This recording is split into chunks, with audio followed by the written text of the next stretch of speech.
വടകരയിൽ ദേശീയപാതയിലെ ദുസ്സഹമായ യാത്ര വരുത്തിവെക്കുന്ന ദുരിതം തീരുന്നില്ല. കുണ്ടും കുഴികളും നിറഞ്ഞ റോഡ് യാത്രക്കാർക്ക് മാത്രമല്ല വാഹനങ്ങൾക്ക് വലിയ കേടുപാടും ഉണ്ടാക്കുന്നു. ദേശീയപാതയിലെ കുഴിയിൽ വീണ സ്വകാര്യ ബസിന്റെ ആക്സിൽ ഒടിഞ്ഞു. ഇതോടെ ബസ് വഴിയിൽ കുടുങ്ങി. ദേശീയപാതയിൽ വടകര പാർക്കോ ഗോൾഡിന് സമീപമാണ് സംഭവം.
വടകരയിൽ നിന്നും തൊട്ടിൽപ്പാലത്തേക്ക് പോകുകയായിരുന്ന കൂടൽ ബസ് ഇവിടെ ജില്ലാ ആശുപത്രി റോഡിലേക്ക് പ്രവേശിക്കുന്നതിനിടെ കുഴിയിൽ വീഴുകയും ആക്സിൽ ഒടിയുകയുമായിരുന്നു. ഇതോടെ ബസ് റോഡിന്റെ നടുവിൽ കുടുങ്ങി. മറ്റു വാഹനങ്ങൾക്കും നീങ്ങാൻ സാധിക്കാതെ വന്നതോടെ ഗതാഗത കുരുക്കുമുണ്ടായി. വിവരമറിഞ്ഞ് പോലീസിന്റെ റോഡ് സേഫ്റ്റി വിഭാഗം സ്ഥലത്തെത്തി ഇരുഭാഗത്തേക്കുമുള്ള വാഹനങ്ങളെ നിയന്ത്രിച്ചു.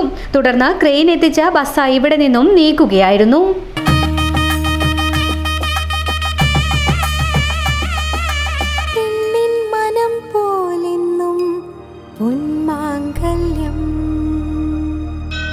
Bobby Chamanur International Jewelers.